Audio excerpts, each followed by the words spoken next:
Assalomu alaykum qadrli kanalimiz kuzatuvchilari, e'tiboringiz markazida yana Sport Plus kanali. Qadrli do'stlar, hozirgi dasturimizda UFC va MMA olamida ro'y berayotgan eng so'nggi yangiliklar to'g'risida batafsil gaplashamiz.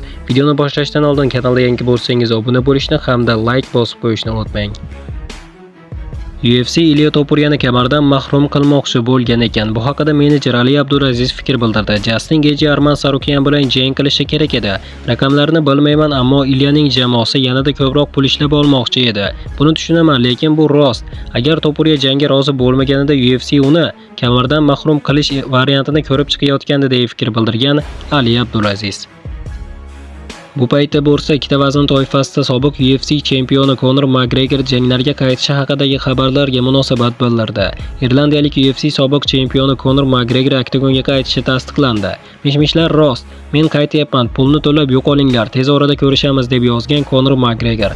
Avvalroq taniqli sport sharhlovchisi Ariel Helwani Conorning 11-iyul kuni jang qilishi haqida xabar bergan edi. Uning ehtimoliy raqibi Max Holloway bo'lishi kutilmoqda. Qadrli do'stlar, aynan siz qanday fikrdasiz? Conor McGregorning navbatdagi raqibi kim bo'lishini istaysiz va ushbu jangda Conor McGregorning g'alaba qozonishiga qanday ishonasiz? Albatta shaxsiy fikrlaringizni izohlarda yozib qoldiring. Barcha fikrlarni o'qib chiqaman. Yarim o'rta vazn toifasida rossiyalik UFC chempioni Islam Maxachevning menejeri Ali Abdulaziz Mijozning navbatdagi jangi bo'yicha ma'lumot berdi. Unga ko'ra, Maxachev joriy yozda oktagonga qaytadi. Ali Abdulaziz Islamga yarim o'rta vazn toifasi reytingida birinchi raqamli da'vogar raqib bo'lishini aytgan. Hozirda reytingda sobiq chempion Jack Della Madrideni birinchi o'rinda bormoqda. Islamga yarim o'rta vazn toifasida boshqa jang taklif qilishdi. Bu oqshomning markaziy jangi bo'lishi kerak edi. U jarohat sabab iyul oyida jang qilishga tayyorligini aytdi. Agar Topuryaga qarshi jangni iyun oyi uchun taklif qilishganida u bitta oyoq bilan bo'lsa ham jang qilishi mumkin edi. Ammo endi unda birinchi raqamli da'vogar bilan jang qilish bo'yicha reja bor. UFC buni tez orada e'lon qiladi deya fikr bildirgan Ali Abdulaziz. Qadrli do'stlar, aynan siz qanday fikrdasiz? Islam Maxachev va Jack Della Madrid o'rtasidagi ehtimoliy jangni ko'rish siz uchun qiziqmi? Albatta shaxsiy fikrlaringizni izohlarda yozib qoldiring. Barcha fikrlarni o'qib chiqaman. O'zbekistonlik UFC jangchisi Nursulton Ro'ziboyev keyingi chiqishiga tayyorgarlik ko'rish maqsadida okean ortiga yo'l oldi.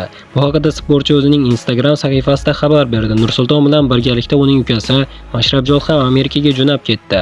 Ma'lumot uchun hamyurtimiz 27-iyun kuni Ozarbayjon poytaxti Boku shahrida tashkil etiladigan UFC turnirida Shtorm maktabi vakili rossiyalik Andrey Pulyayevga qarshi oktagonga chiqadi. Qadrli do'stlar, albatta hamyurtimiz Nursulton Ro'ziboyevni qo'llab-quvvatlagan holda kommentariyaga tushib, O'zbekiston Olg'a Nursulton Ro'ziboyev deb yozib qo'yishni unutmang do'stlar.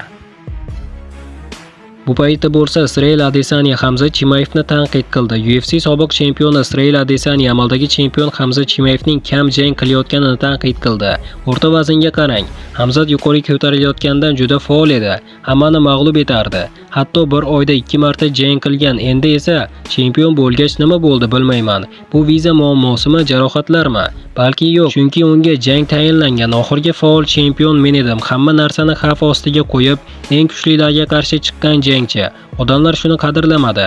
Men shunday o'ylayapman. Bu o'yin mensiz sekinlashib qoldi deya fikr bildirgan Israel Adesanya ESPN MMA'ga bergan intervyusida. Qadrli do'stlar, xabaringiz bo'lsa kerak, oldingi dasturlarimizda aynan Israel Adesanyani, ya'ni bir necha hafta oldin Israel Adesanya va Nursulton Ro'ziboyevning boshqa ligadagi ehtimoliy jangini tahlil qilgandik va aynan mana shu jangda Israel Adesanya va Nursulton Ro'ziboyev to'qnash kelishi kerak edi, biroq Nursulton Ro'ziboyevning yangi jangi UFC'da tasdiqlandi. Shu sababli ushbu jang bekor qilindi do'stlar. Nima bo'lganda ham hamyurtimiz Nursulton Ro'ziboyevga omad tilagan holda kommentariyaga tushib, Olg'a O'zbekiston, Olg'a Nursultonning Ro'ziboyev deb yozib qo'yishni unutmang.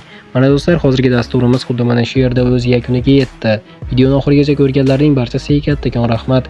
Video yoqqan bo'lsa like bosishni unutmang. Keyingi dasturlarimizda ko'rishguncha xayr, o'zingizni ehtiyot qiling. Sport Plus kanalimizdan uzoqlashmang. Tez orada ko'rishguncha do'stlar.